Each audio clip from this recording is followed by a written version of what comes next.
In the prior two videos, we've gone over statically loaded structures and cyclically loaded structures. Today, we'll be going into how we use the difference between them for finishing our welds if we're using welding tabs.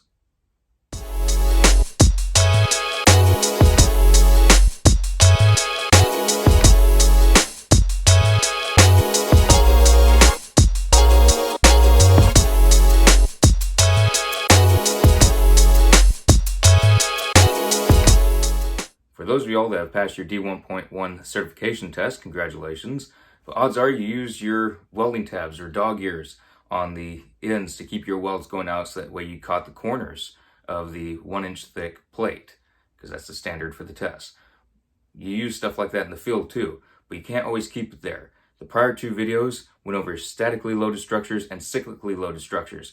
I'm going to read from the D1.1 Codebook itself, so I have everything word for word, so y'all will know what you can and cannot do. Again, if you're welding on site, I do recommend that you have the D1.1 Codebook with you, so that way you can reference it. If someone says you're not doing something right or you should be doing something differently, you can just pull out your codebook and say, here it is, either you were wrong or you're right.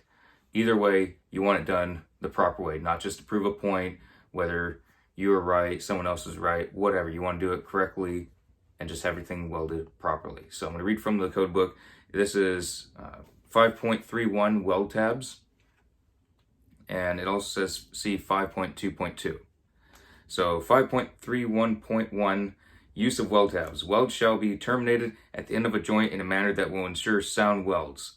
Whenever necessary, this shall be done by use of weld tabs aligned in such a manner to provide an extension of the joint preparation.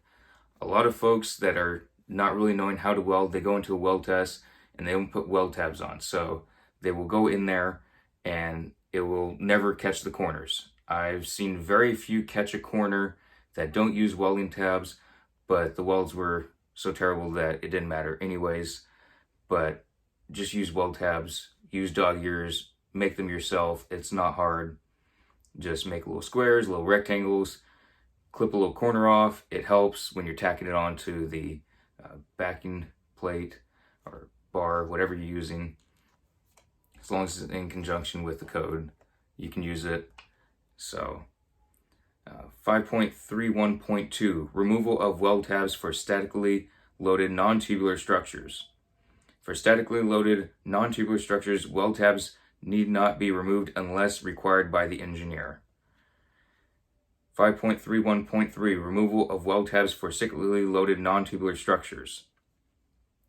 For cyclically loaded non-tubular structures, weld tabs shall be removed upon completion and cooling of the weld, and the ends of the weld shall be made smooth and flush with the edges of abutting parts. So we do have to remove them for cyclically loaded structures that are non-tubular. We went over statically loaded structures and cyclically loaded structures the prior two videos. If you didn't get a chance to see them, I highly recommend watching those. It goes over the difference between them and why we need to know the difference beyond just welding tab use. But y'all are going to have to use those out in the field. It is a pain sometimes when you have to cut them off. It's an awkward position. You got to grind them, and you got to use your flapper wheel, make it nice and flush, make it pretty for the inspector, all that good stuff. Obviously, if you find any porosity, slag inclusion, just arc it out. Just carbon arc it, redo it before they come in and tell you to do it. You shouldn't be having much of that ever. If you do by chance, okay, it does happen once in a while, but it really shouldn't be happening. Air carbon arc it out, redo it, do the same thing again, but also make sure it's in code that you can re-weld that structure. Some of them, you got to get it right the first time. You don't, it's hundreds of thousands of dollars. Steel could be just destroyed by you not welding it properly the first time. So make sure it can handle that with the heat zone, all that stuff. Make sure it's done right. But if you're all looking in the D1.1 Structural Steel Codebook, it is 5.31 welding tabs. I do recommend y'all read that.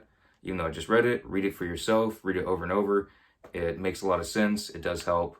And we're going over more in the codebook in future videos. Hope you're all enjoying. If you're going for your licensing exam, I suggest you watch some of the other videos, being over vocabulary. We've gone over blueprints, welding math, all kinds of stuff. We have a lot more planned for future videos. And I'll see y'all in those videos.